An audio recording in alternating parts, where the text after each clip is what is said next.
ನಾವಿಲ್ಲೇನು ನೋಡ್ತೀವಿ ಡಾಂಬರ್ ರಸ್ತೆ. ಈ ಡಾಂಬರ್ ರಸ್ತೆಯಿಂದ ಒಂದು 150 ಮೀಟ್ರ್ ಒಳಗಡೆ ಇರುವಂಥ ಜಾಗ ಸಾಹೇಬ್ರೆ.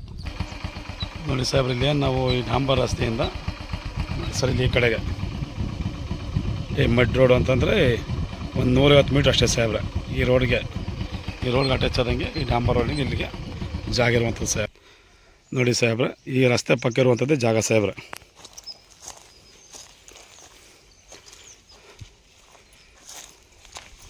ನೋಡಿ ಸರ್, ನಾವು ಇಲ್ಲೇನು ನೋಡ್ತೀವಿ ಸಮತಟ್ಟಾಗಿರುವಂಥ ಜಾಗ ಸಾಹೇಬ್ರೆ.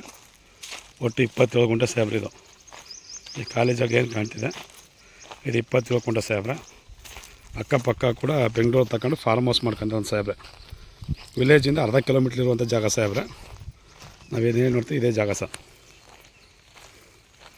ಒಟ್ಟು ಇದು ಬಂದು 27 ಗುಂಟೆ ಸರ್. ಹಿಂದೆ ಏನು ಕಾಣ್ತೀವಿ, ಹಿಂದ್ಗಡೆ 2ನೇ ತೇವ್ರಿ ಆ ಮರದವರೆಗೂ ಕಾಣ್ತಿರೋಂಥದ್ದು. ನೀರು ಬೆಲ್ಟ್ ಚೆನ್ನಾಗಿದೆ ಸಾಹೇಬ್ರೆ. ಮಳವಳ್ಳಿಯಿಂದ ಒಂದು 11 ಕಿಲೋಮೀಟ್ರ್ ಇರುವಂಥ ಜಾಗ ಸಾಹೇಬ್ರೆ. ರೋಡಿಂದ ಒಂದು 150 ಮೀಟ್ರ್ ಇರುವಂಥ ಜಾಗ ಸಾಹೇಬ್ರೆ. ಪ್ರಾಪರ್ಟಿ ಇದು general property, pure red soil. ನೋಡಿ ಸರ್, ನಮ್ಮ ಜಮೀನು ಪಕ್ಕ ಇರುವಂಥದ್ದು. ನೋಡಿ ಸರ್, ನೀರಿಗೆಲ್ಲ ಏನು ತೊಂದರೆ ಸಾಹೇಬ್ರೆ. ಒಂದು 100 ಇಲ್ರಿಗೆಲ್ಲ ನೀರು ಸಿಗುವಂಥದ್ದು. ನೋಡಿ ಸರ್, ಎಲ್ಲ ಮನೆ ತಗೊಂಡು ಫಾರ್ಮ್ ಹೌಸ್ ಎಲ್ಲ ಮಾಡ್ಕೊಂಡು ನಮ್ಮದು ಜಮೀನು ಪಕ್ಕನೂ ಕೂಡ ನಿರಂತರ ಕರೆಂಟು ಕೂಡ ಬಂದಿದೆ ಸಾಹೇಬ್ರೆ. ನೋಡಿ ಸರ್, ಇದೇ ಜಾಗ ಏನು ಬಾಕ್ಸ್ ಇದೆ. 27 ಗುಂಟೆ ಸರ್.